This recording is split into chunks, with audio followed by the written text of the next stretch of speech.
ছিলেন যে মুরব্বি মুরব্বি এবং দেখবেন এখন উনি নতুন করে আরেকটা জায়গায় বলেছে যে এখন আর মুরব্বি বলা যাবে না, সোনামণিরা তোমরা যেও না। এখন এইটাও আবার ভাইরাল হওয়ার একটা পর্যায়ে চলে গেছে। তো মুরব্বি এটা দিয়ে কিন্তু আমরা অন্তত দেখেছি যে বিপ্লবের সময় এটা জালেমদের বিরুদ্ধে একটা প্রতিবাদী শব্দ হয়ে উঠেছে। একটা সময় আমরা দেখেছি যে বুঝলে বুঝপাতা, না বুঝলে তেজপাতা, এগুলো ভাইরাল হয়েছে, সমাজের তেমন কোনো কল্যাণ আসে নাই। আমরা দেখেছি একটা সময় যে ঢেলে দেই বিরাট ভাইরাল হয়েছে, এগুলো সমাজের তেমন কোনো কল্যাণ আসেনি। মুরব্বি মুরব্বি বলে যে ট্রেন্ডিংটা শুরু হয়েছে, আমরা দেখেছি যে আমেরিকাতে পর্যন্ত ইংলিশ ভাষাভাষী মানুষ তারা পর্যন্ত এখন ছোট ছোট বাচ্চারা মুরব্বি মুরব্বি বলে তারা ভিডিও করছে এবং সেই রিলসগুলো এখন প্রচার হচ্ছে।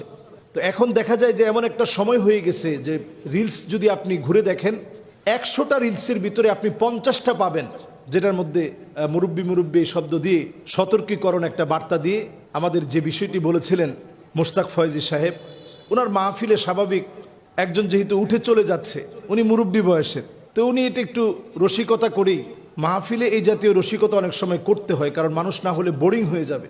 লম্বা একটা সময় কথা শুনছে, 1 ঘন্টা 1.5 ঘন্টা 2 ঘন্টা যদি লেকচার শুনে, মাঝখানে একজন উঠে চলে যাচ্ছে, তো স্বভাবপ্রসূতভাবেই স্বভাবস্বরূপভাবে উনি একটু মিষ্টিভাষী মানুষ এবং স্বাভাবিকভাবেই উনি অনেক সুন্দর সুন্দর উদাহরণ দিয়ে মাহফিল করে থাকেন এবং আমাদের অত্যন্ত কাছের মানুষ।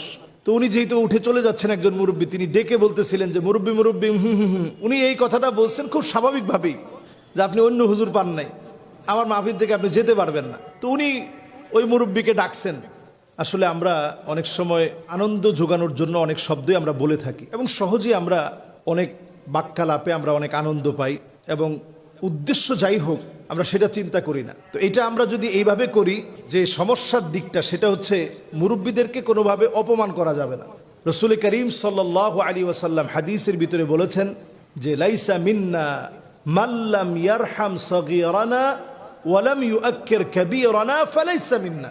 ওই লোকটা আমার দলভুক্ত হতে পারে না যে ছোটদেরকে স্নেহ করে না, মুরব্বীদেরকে সম্মান করে না।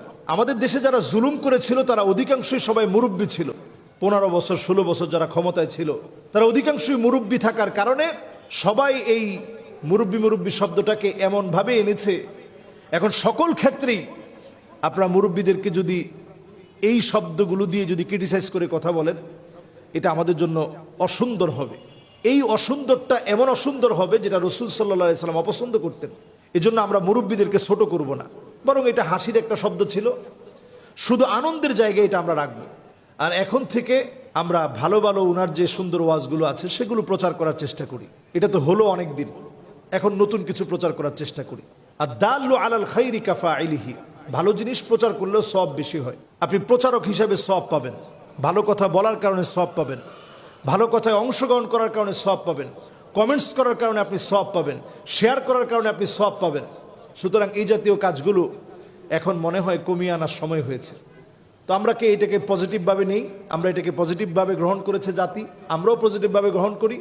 এখন থেকে অন্তত এটা থামিয়ে দিই, এটাকে আর সামনে না দিয়ে নতুন যে সুন্দর মেসেজগুলো আছে জাতি গঠনের জন্য, যে মেসেজগুলো এখন খুব বেশি প্রয়োজন, এই মেসেজগুলো আমরা বেশি দেওয়ার চেষ্টা করি। আল্লাহ তৌফিক দান করুক। আসসালামু আলাইকুম।